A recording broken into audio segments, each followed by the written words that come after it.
As far back as we can remember, there have always been elite dribblers. Those who, when given the ball, they will leave you spinning, destroy you, break your ankles. And on 2K that is no different. 2K has seen the rise of the dribble god. And these men are unstoppable. At least, that is what we were led to believe. Today, I'll show you how you can stop a dribble god. So you know, let's go!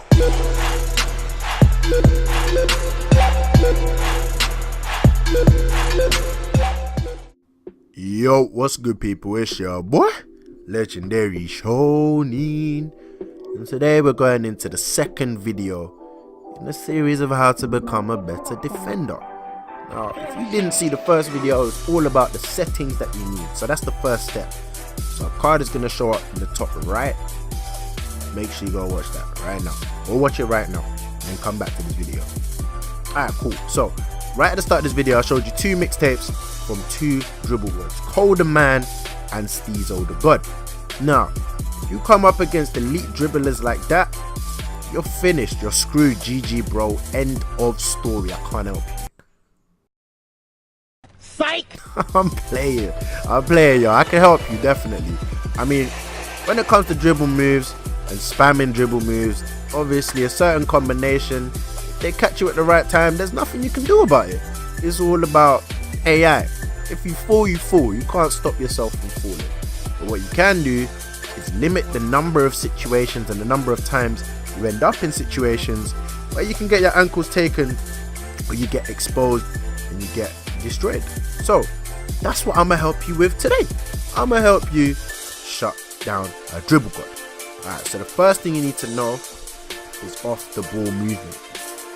Alright, so what you want to do, you want to stay close to your man. You want to stay close to him at all times and make sure you know where he is at all times. The closer you are, and make sure you're in front of him as well. The closer you are to him, that stops him from getting space and setting his feet.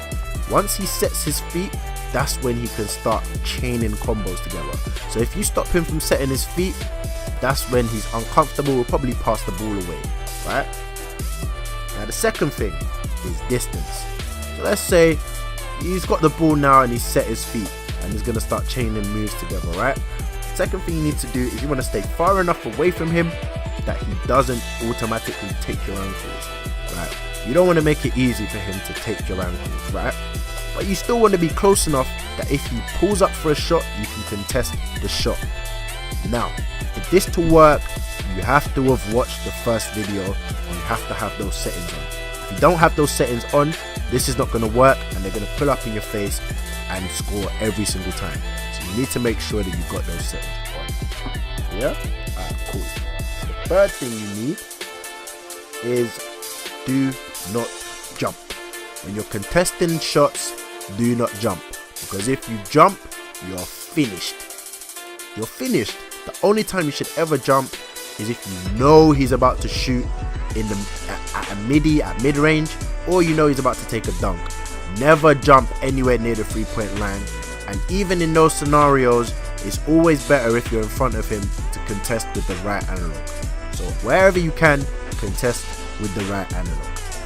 Okay, so the next thing is intent. The more time you spend holding intensity, the more chance you have of getting your ankles broken. So only hold intensity when you really need to guard up and be ready to contest the shot. If you don't need to contest the shot, you don't need to hold intensity. So just be aware of that. Alright, next thing in line then is fear. A lot of the time, people are scared of getting their ankles broken. And that means they stay too far away from the dribble god, or they just spend the whole time spamming still. And all that means is that you can't play proper D. Yeah, 1 in 10 times you might steal the ball, but the other 9 times, they're making you look like a dickhead. So don't spam up the steal, don't stay too far away, don't be afraid of getting your ankles broken. It's okay, because at the end of the day, you're not in control of if your ankles break. If your ankles do get broken, what's important is the last and final step, which is IQ.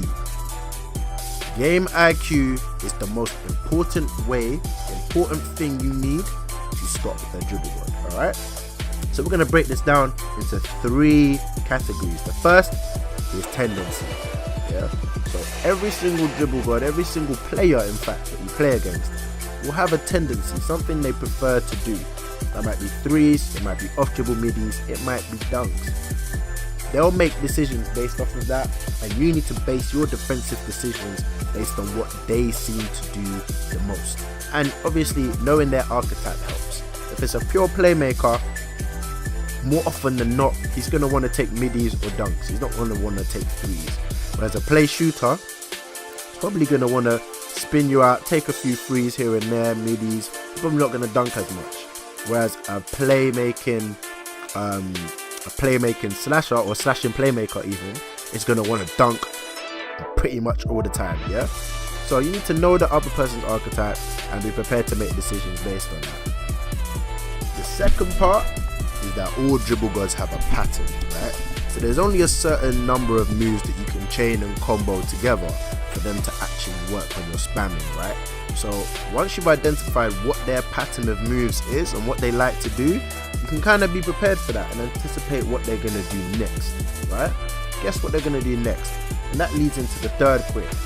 Do not follow them. Whatever you do, do not run after and chase a dribble god, because if you do, you're going to get your ankle snapped, you're going to get exposed and destroyed. Don't do that.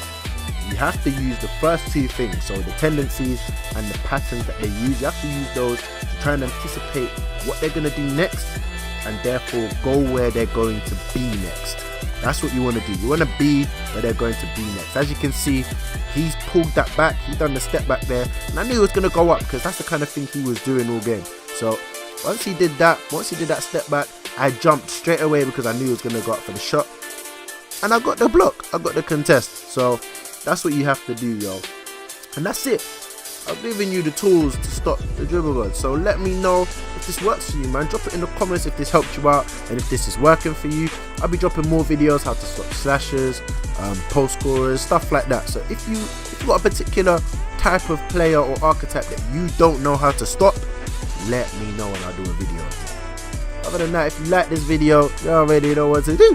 Like the video. And if you're new to the channel, then subscribe to your boy. I'll see you in the next video, y'all. Peace.